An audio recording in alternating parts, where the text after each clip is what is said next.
Hello everyone, स्वागत है आप सभी लोगों का सफलों के इस मंच पर। और जैसा कि आप सभी जानते हैं, वीडियो के री एग्जाम के लिए हम प्रिपरेशन जो है यहाँ पे कर रहे हैं, जो हम एक प्रैक्टिस सेट के माध्यम से करने का प्रयास कर रहे हैं। चाहे आपका रीजनिंग हो, हिंदी हो, चाहे जीएस हो, सभी पे क्लासेस चल रही हैं। तो सभी को आप लोग देखते रहिए और इसी तरह फीडबैक भी देते रहिए, ठीक है।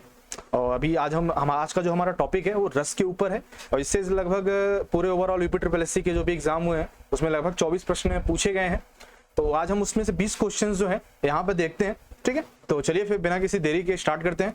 तो आज का पहला प्रश्न क्या है हमारा, श्रृंगार रस का स्थायी भाव क्या है। हर रस का अपना एक स्थायी भाव होता है, ठीक है। तो श्रृंगार रस का जो स्थायी भाव है वो आपको बताना है। रति है, रति का मतलब प्रेम होता है, हास है, क्रोध है कि विस्मय है। देखिए यहाँ पर रति का मतलब क्या होता है, हमने बताया प्रेम होता है। तो ये श्रृंगार रस से संबंधित है, ठीक है। हास्य रस का है, ये हास्य रस, विस्मय अद्भुत का है, ठीक है। रौद्र का क्रोध हो जाएगा आपका। तो चलिए उसको हम अच्छे ध्यान से देख लेते हैं। यहाँ देखिए श्रृंगार रस का क्या दिखा रहा है स्थायी भाव, रति दिखा रहा है, ठीक है। हास्य का हास दिखा रहा है, करुण का शोक दिखा रहा है, ठीक है। और रौद्र का क्रोध है, वीर का उत्साह है, ठीक है। ये ध्यान दीजिएगा। और भयानक का भय, विभत्स का जुगुप्सा। और विभत्स का जो जुगुप्सा है, उसको मैं हट जाता हूं इधर। विभत्स का जुगुप्सा के साथ साथ घृणा भी बोलते हैं इसको, जुगुप्सा को, ठीक है। ये ध्यान रखिएगा। नेक्स्ट क्या है आपका, अद्भुत का विस्मय और शांत का निर्वेद। तो ये आपके 9 माने गए हैं, ठीक है। इनको आप ध्यान रखिएगा। क्लियर है सभी को, वेरी गुड। चलिए और भी अगले क्वेश्चन से बढ़ने से पहले कुछ आप चीजें देख लीजिए। यहाँ देखिए आप, श्रृंगार जो रस है इसका स्थायी भाव क्या दिख रहा है आपको, रति। इसका वर्ण क्या है, रंग क्या है, श्याम। देवता कौन है इसके, विष्णु जी हैं। वीर रस के जहां भी उत्साह वाला फीलिंग आए आपको कोई भी चीज पढ़ करके, तो वहां वीर रस आएगा, ठीक है। और सुवर्णवत इसका जो रंग है, वर्ड है, वो आएगा, देवता महेंद्र जी हैं। विभत्स का जुगुप्सा या घृणा बोल लीजिए आप, ये नील वर्ड है, इनका रंग महाकाल देवता है। रौद्र रस की अगर हम बात करें तो क्रोध स्थायी भाव है, रक्त लाल यानी वर्ड जो है इसका रंग है, देवता रुद्र जी हैं। हास्य रस में हास स्थायी भाव आएगा, सिंपल सा। शुक्ल या श्वेत ये वर्ड रंग है, देवता कौन है, प्रमथ है। अद्भुत रस की अगर हम बात कर लें तो विस्मय स्थायी भाव है, रंग जो है पीत है, देवता जो है गंधर्व जी है। भयानक रस तो भय ही स्थायी भाव होगा, रंग जो है वर्ड जो है कृष्ण, और देवता महाकाल। और इसके आगे देख लेते हैं, इसके आगे भी है आपका करुण रस का शोक, कपोत जो रंग है, और यम जो है देवता है, ठीक है। शांत रस का निर्वेद, सम या शांत, तो ये धवल जो है रंग है, और श्री नारायण जो है शांत रस के देवता है। क्लियर है। तो यहाँ पे रसों की संख्या, स्थायी भाव, वर्ड और देवता के बारे में पता चला है। अब हम बात कर लेते हैं पूरे रस का जो एक कैटेगराइजेशन है वो हम यहाँ पे कर लेते हैं। आपको दिख रहा होगा स्क्रीन पर कि यहाँ पर रस में कौन कौन से 11 रस तो है, लेकिन माने 9 ही गए। अगर क्वेश्चंस में आता है, प्रश्न में आता है, पेपर में आता है, तो 9 ही आपको करना है, ये आपको ध्यान रखना है, ठीक है। तो थोड़ा सा आपके लिए जूम कर देते हैं, फिर हम नीचे का दिखाएंगे आपको। यहाँ देख पा रहे होंगे आप, श्रृंगार रस जो है रति, हास्य रस हास, करुण रस शोक, वीर रस उत्साह की बात करता है, रौद्र रस क्रोध की बात करता है, भयानक रस भय की बात करता है, विभत्स रस घृणा या जुगुप्सा की बात करता है, अद्भुत रस विस्मय आश्चर्य जैसे स्थायी भाव इसमें आते हैं, शांत रस में निर्वेद, वात्सल्य रस में वात्सल्य रति, भक्ति रस में भगवत विषयक या अनुराग टाइप का चीज जो है इसमें आता है। अब बात कर लेते हैं, एक तो हो गया ये स्थायी भाव यानी रस की बात कर ली हमने। अब विभाव यानी कि जो भाव है उसको उत्पन्न कौन करेगा, उसको विभाव कहेंगे। अब देखिए, जो भाव उत्पन्न करने वाला है वो किसी के कारण भी हो सकता है, और किसी जो कुछ भाव ऐसे हैं जिनके द्वारा गति प्रदान भी की जा सकती है। जैसे कि अभी आप समझ लीजिए कि नायक या नायिका, तो नायक को नायिका के कारण जो है भाव उत्पन्न हुआ, प्लस जो बाहरी जो एक तरह से आप कह सकते हो, जैसे कि सुहाना मौसम हो गया है ना, कोकिल ध्वनि हो गई, नगाड़े हो गए, तो ये सब भाव को गति प्रदान कर रहे हैं। तो इस तरह की चीजों को आप समझिए। आलंबन विभाव का मतलब क्या हो जाता है, ये विभाव के अंतर्गत ही आता है, यानी ऐसे आलंबन विभाव जिसके कारण या जिसके द्वारा भाव उत्पन्न होते हों, ठीक है। और उद्दीपन विभाव क्या है, जो भावों को गति प्रदान करे। अब यहाँ आलंबन विभाव में भी 2 तरह की चीजें, एक तो आश्रय आलंबन और एक विषय आलंबन। विषय आप समझ ही रहे होंगे, जिसके प्रति भाव जगे, आश्रय जिसके मन में भाव जगे। अब देखो राम और सीता जी हैं, तो राम जी के अंदर सीता जी के प्रति भाव जगा, तो जिसके मन में भाव जगा राम जी के अंदर तो राम आश्रय हो गए, और विषयालंबन में किसके प्रति भाव जगा सीता जी के प्रति तो सीता यहाँ विषय हो गई। ठीक है, ये चीज आप ध्यान रखिएगा। अब उद्दीपन विभाव का मतलब क्या हो जाता है कि वो उस भाव को गति प्रदान करता है। तो वो कौन से होते हैं? जो भी आलंबन है, जो भी नायक नायिका हैं, जो उनके गुण क्या हैं, उनकी चेष्टाएं क्या हैं, उनका अलंकार क्या है ना, ये सारी चीजें, तटस्थ, ये सारी चीजें जो है भावों को गति प्रदान करते हैं। अब अनुभाव, भाव की जो अगली क्रिया है विभाव की, वो अनुभाव है। ठीक है, याद रखिएगा। इसमें आपका सात्विक, कायिक, वाचिक, आहार्य आता, स्तंभ, स्वेद, रोमांच, स्वरभंग, कंप, वैवण्य, अश्रु, प्रलय, ये सभी क्या है? ये सभी अनुभाव हैं, क्रिया जिसे हम कहते हैं। ठीक है, ओके। और संचारी भाव, ये संचारी भाव जो व्यभिचारी भाव है, ये क्षण समय के लिए आता है, ये ध्यान रखिएगा। ठीक है, तो इसके अंतर्गत कुल संचारी भाव 33 होते हैं। यहाँ पे आप देख सकते हैं, पढ़ सकते हैं, थोड़ा सा आपके लिए जूम कर देते हैं, पढ़ ही देते हैं। हर्ष, विषाद, त्रास, भय या व्याग्रता बोलते हैं, लज्जा, ग्लानि, चिंता, ये सब याद करने की जरूरत नहीं है, बस सुन लीजिए क्या है संचारी भाव में, जो कम समय के लिए आते हैं, अल्पकाल के लिए आते हैं। अनुसूया, असूया, दूसरे के उत्कर्ष के प्रति असहिष्णुता। अमर्ष, अमर्ष का मतलब क्या होता है? विरोधी का अपकार करने की अक्षमता से उत्पन्न दुख। मोह, गर्व, उत्सुकता, उग्रता, चपलता, दीनता, जड़ता, आवेग। निर्वेद का मतलब क्या? अपने को कोसना, धिक्कारना, है ना। धृति, धृति का मतलब क्या होता है? इच्छाओं की पूर्ति, चित्त की चंचलता का अभाव। मति, विबोध, चैतन्य लाभ, वितर्क, श्रम, आलस्य, निद्रा, स्वप्न, स्मृति, मद, उन्माद, अभित्था, अपसार, अपस्मार या मूर्छा बोलते हैं, व्याधि, रोग, ठीक है, मरण, ये सभी जो है आपके संचारी भाव हैं। ठीक है, ये आप ध्यान रखिएगा। क्लियर है सभी को? चलिए, वेरी गुड। नेक्स्ट आते हैं। तो ये था हमारा रस जो है, उसके ओवरऑल चीजों को हमने एक साथ देख लिया है, और ये आप लोग चाहे तो यहाँ पे स्क्रीनशॉट अब ले सकते हैं, क्योंकि मैंने सारा एक बना दिया है, तो आप यहाँ पे स्क्रीनशॉट ले सकते हैं। नेक्स्ट आ जाइए फटाफट। नेक्स्ट क्या बोल रहा है? विभाव, वही हमने जो पढ़ा, विभाव कारण। ठीक है, तो वही यहाँ पे भी दिया हुआ है। स्थायी भाव के उद्बोधक कारणों को विभाव यानी जन्म देने वाले कारक कहते हैं। आलंबन विभाव आप सभी जानते हैं, सहारा देकर जो स्थायी भाव जगते हैं उन्हें आलंबन विभाव कहते हैं। जैसे नायक नायिका मैंने बताया आपको। उद्दीपन, वही स्थायी भाव तीव्रतर हो जाते हैं जिन वस्तु व परिस्थितियों को देख करके, है ना। तो यहाँ पे मैंने वही चीज बताया। आश्रय आलंबन, राम के मन में सीता के प्रति जो है भाव जग रहा है तो राम आश्रय हो गए, है ना। ये सब के बारे में हमने बात कर ली है, तो ये आप स्क्रीनशॉट ले सकते हो। मैंने दिखा इसलिए दिया ताकि आपके लिए स्क्रीनशॉट अवेलेबल रहे। यहाँ पे भी आप देख सकते हो अनुभाव, सात्विक, वाचिक, अवाचिक से भी संबंधित प्रश्न आते हैं, तो ये ध्यान रखिएगा। सात्विक क्या है? जो विकार या चेष्टाएं शरीर की स्वाभाविक क्रिया के रूप में होती हैं, और ये 8 प्रकार की होती हैं आपकी। स्तंभ, कंप, स्वरभंग, वैवर्ण्य, अश्रु, प्रलय, स्वेद, रोमांच। अब स्तंभ के अंतर्गत क्या क्या आता है? जैसे प्रसन्नता हो गई, लज्जता हो गई, है ना, और हर्षा, तिरेक, काम, भय, ये सब कंप के अंतर्गत आता है। स्वर भय के अंतर्गत हर्षाधिक के शोक, भय। वैवर्ण्य के अंतर्गत भय, शोक, काम। अश्रु के अंतर्गत आनंदा, तिरेक, शोकादि। तो ये सब चीजें आप यहाँ पे पढ़ सकते हैं। तो चलिए फिलहाल अब हम अपने प्रश्न पे आ जाते हैं।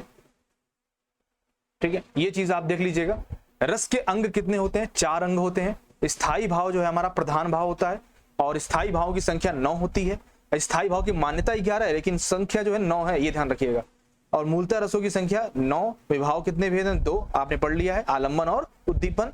और आलंबन विभाव के भी 2 भेद होते हैं, आश्रय आलंबन और विषयालंबन। उदाहरण के साथ हमने पढ़ा है। उद्दीपन विभाव के 4 ही भेद होते हैं, आलंबन के गुण, अलंकार। इसके कारण ही जो है आप जानते हैं आलंबन की चेष्टाएं, तटस्थ। अनुभाव का अर्थ क्या है? विभावों के उपरांत जो भाव उत्पन्न होते हैं। अनुभाव के कितने भेद हैं? 4, कायिक, वाचिक, आहार्य और सात्विक। ठीक है, ये ध्यान रखिएगा। चलिए नेक्स्ट आ जाइए, इसमें और देखना है, देख लीजिए भाई। सात्विक अनुभाव के 8 भेद होते हैं। चलिए, आई थिंक आपने लगभग सारी चीजें देख ली। किसके बारे में? रस के बारे में। अब हमें प्रश्न करने में थोड़ा ज्यादा मजा आएगा। ठीक है, अब हम आ जाते हैं अपने दूसरे प्रश्न पर। अब दूसरा प्रश्न आपको बताना है, तब तक मैं इसको थोड़ा सा, हाँ, किस भाव की परिपक्व अवस्था को, किस भाव की परिपक्व अवस्था को रस कहा जाता है? तो ध्यान दीजिएगा, स्थायी भाव की परिपक्व अवस्था को आप क्या कहेंगे? आप कहेंगे रस कहेंगे। क्लियर है सभी को? चलिए, वेरी गुड। तो यहां क्या हो गया हमारा? स्थायी भाव इज द राइट आंसर। जो भाव मन में केवल अल्पकाल तक संचरण करके चले जाते हैं, हमने बात की थी ना, अल्पकाल तक संचरण करके चले जाते हैं, वो संचारी भाव होते हैं। क्या होते हैं? संचारी भाव भी कहते हैं, व्यभिचारी भाव भी आप इसको कह सकते हैं। ठीक है, चलिए नेक्स्ट आ जाइए। अमरस क्या है? अमरस के बारे में हमने पढ़ा। अमरस क्या है? एक काव्य दोष है, एक काव्य गुण है, या फिर एक संचारी भाव है, या एक अलंकार है, ये बताना है आपको। तो अमरस जो है एक संचारी भाव है। क्या है? संचरण करने वाला है, मन में आने जाने वाला है, इसलिए इसको व्यभिचारी भाव भी कहते हैं और संचारी भाव भी कहते हैं। मैंने सभी आपको बता दिया है। तो यहां पर संचारी भाव इज द राइट आंसर। जुगुप्सा यानी घृणा, जुगुप्सा को घृणा के रूप में भी लेते हैं। तो जुगुप्सा या घृणा का स्थायी भाव किस रस से संबंधित है? करुण रस से, रौद्र रस से, विभत्स रस से, या अद्भुत रस से? ऊपर के हमने सभी क्वेश्चन कर लिए ना। हाँ चलिए, सभी क्वेश्चंस कर लिए हैं। अब पांचवें पे आ जाते हैं। आपको विजुअल भी है ना? चलिए ठीक है, विजुअल भी है। तो यहां बताइए जुगुप्सा घृणा, ये है आपका विभत्स रस का, किसका? विभत्स रस का स्थायी भाव है। क्या है? स्थायी भाव है। इस तरह के क्वेश्चन ही आएंगे, ध्यान रखिएगा। अब देखिए विभत्स रस का एक उदाहरण है, आप देख सकते हैं यहां पर। सिर पर बैठियो काग आंख, दो खात निकारत, खैचत जीभई स्यार अतही, आनंद उर्धारत, गीद जांग को खोदी खोदी के मांस उखारत, स्वान अंगुरिन काटी काटी के खान उचारत। मतलब विभत्स वाली, घृणा वाली, इसको पढ़ के आपको घृणा महसूस हो रही है ना? तो ये उससे, ये यहाँ पे जो रस आ जाएगा आपका विभत्स रस आ जाएगा। ठीक है, ध्यान रखिएगा। स्थायी भाव पूछे तो घृणा और जुगुप्सा, ये दो चीजें आप याद रखिएगा। मनरे तन कागज का पुतला, तन को कागज के पुतले के समान माना है, तुलना की है। लागे बूंद बिनसी जाए छिन में, गर्व करे क्या इतना। मतलब यहाँ जो कवि है वो आपके तन की तुलना जो है कागज के पुतले से कर रहा है कि अगर एक बूंद बारिश की गिर जाए तो वो बेकार हो जाएगा, खराब हो जाएगा। तो आपको इतना गुमान क्यों है, आपको इतना गर्व क्यों है अपने इस तन पर, है ना? तो यहाँ पे जो है कवि जो है यहाँ पर इसकी तुलना कर रहा है। तो बताइए भक्ति रस है, करुण रस है, श्रृंगार रस है, या फिर यहाँ पर शांत रस है? तो बिल्कुल सिंपल सा है कि कवि यहाँ पे क्या कहना चाह रहा है। कवि यहाँ कहना चाह रहा है कि आप जो है ये वैराग्य की तरफ आगे बढ़ना चाह रहा है, इसलिए ये शांत यानी निर्विवेद कह सकते हैं आप। ठीक है, जो इसका स्थायी भाव है। ठीक है, क्लियर है सभी को? निर्विवेद जो है इसका स्थायी भाव है, स्थायी भाव शांत रस का। ठीक है, चलिए नेक्स्ट आइए। प्रश्न में प्रयुक्त रस के लिए सही विकल्प चुनना है। हे खग मृग हे मधुकर श्रेणी, तुम देखी सीता मृग नैनी। क्या बताइए? ये सीता जी के वियोग में जो है बोला जा रहा है। तो श्रृंगार रस के भी दो उदाहरण हमने दो प्रकार पढ़ रखे थे, संयोग श्रृंगार रस और वियोग श्रृंगार रस। देखिए संयोग श्रृंगार रस क्या होता है? संयोग जो होता है जब पॉजिटिव चीजें हो, मिलने वाली चीजें हो, संयोग होगा। वियोग क्या? जब बिछड़ने वाली बात हो, नायक नायिका के बिछड़ने वाली बात हो, तो हाँ वियोग रस आएगा। ठीक है, तो यहाँ क्या आ रहा है ये पढ़ के, हे मृग हे खग मृग हे मधुकर श्रेणी, तुम देखी श्रीता मृग नैनी। मतलब यहाँ भगवान राम जो क्या कर रहे हैं, सीता के वियोग में दुखी होकर के जंगल के जो भी पशु पक्षी हैं उनसे पूछ रहे हैं कि आपने सीता को कहीं देखा। ठीक है, तो जो ये चीजें आप ध्यान रखिएगा। तो यहाँ पे वियोग श्रृंगार रस की जो है ऑप्शन में आ जाएगा। नेक्स्ट आ जाइए। देख सुदामा की दीन दशा, करुणा करिके करुणा निधि रोए, में कौन सा रस? करुण शब्द आ रहा है ना, सिंपल सा, यहाँ कोई सोचने की जरूरत नहीं, करुण रस हो जाएगा, है ना? अब देखिए यहाँ पर क्या है, जो भगवान श्री कृष्ण है वो सुदामा की दशा देख करके, उनकी स्थिति देख करके रो रहे हैं, करुणा कर रहे हैं। तो यहाँ पर जो है आपका करुण रस आपका हो जाएगा। ठीक है, ये ध्यान रखिएगा। क्लियर है सभी को? बिछड़ने का हो ना तो वियोग रस आ जाएगा, और जहां पे करुणा जैसी बात आए वहां, अब इसको भी आप वियोग रस में मत ले लीजिएगा, है ना? वियोग श्रृंगार रस में मत ले लीजिएगा। क्लियर है सभी को? चलिए अगर आप बात कर लें रौद्र रस की, तो क्या है? जो तुम्हारे अनुशासन पावो, कंदुक इव ब्रह्मांड उठाओ। ये क्या है? रौद्र रूप वाला है। शांत रस, मोहन महल की प्रथम सीढ़ी, या बिन ज्ञान चरित्र सम्यकता न लहे। ये आपका शांत रस के अंतर्गत आ जाएगा। क्लियर है सभी को? चलिए नेक्स्ट आ जाइए। और करुण रस तो इसमें है ही आपका। ठीक है, चलिए रौद्र का क्रोध आप जानते हैं स्थायी भाव है। वीर रस का स्थायी भाव का है, जहां पे भी वीर रस आए उसका स्थायी भाव क्या हो जाएगा? देखिए जहां भी उत्साह की भावना है ना, क्या उत्साह अगर देखने को मिले आपको तो वो वीर रस के अंतर्गत आ जाएगा। क्लियर है? चलिए नेक्स्ट आइए। किस रस को रस राज कहा जाता है? क्या कहा जाता है? रस राज कहा जाता है। तो आप सभी जानते हैं कि रस राज आपके श्रृंगार रस को कहा जाता है। किसको? श्रृंगार रस को कहा जाता है। नेक्स्ट आ जाइए। विस्मय जब कोई चीज अद्भुत हो जाती है ना, तभी विस्मय वाली स्थिति बनती है ना। कोई चीज आप पढ़ करके, कोई पैराग्राफ पढ़ के अगर आपको अद्भुत की स्थिति उत्पन्न हो रही है तो आप उसमें विस्मय जो रस है वो आप कर सकते हैं, ठीक है। विस्मय जो है स्थायी भाव है, अद्भुत रस में आप कर सकते हैं। रौद्र रस का स्थायी भाव क्या है? रौद्र स्थायी भाव इसका क्रोध है। क्या है? क्रोध। जिसमें क्रोध जैसी भावना आती है वहां पे क्या है? रौद्र रस का उदाहरण आपको देखने को मिल सकता है।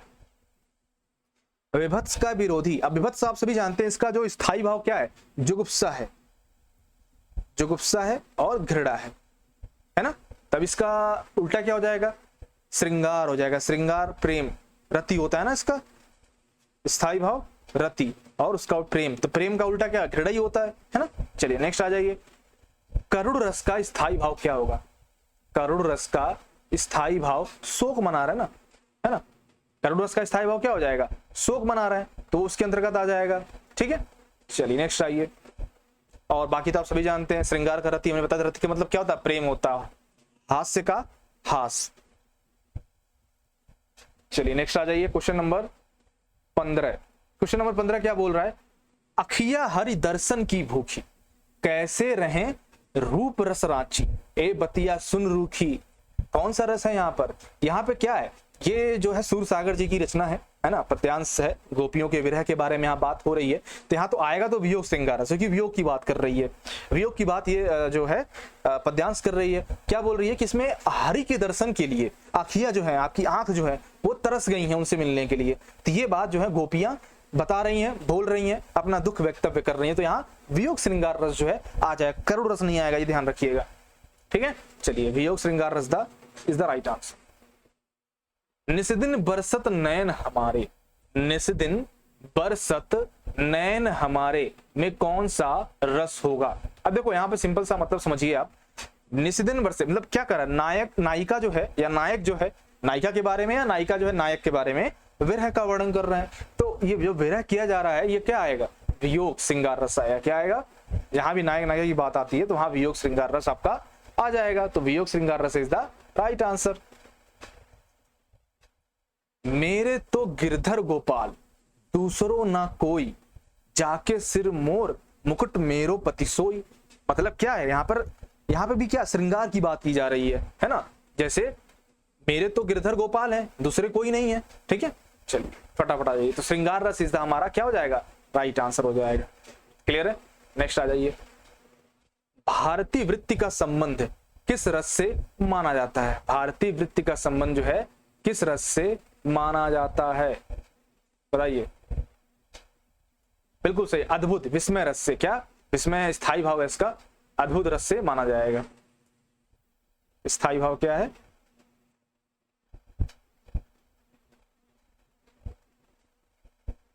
विस्मय है ना। चलिए नेक्स्ट आ जाइए।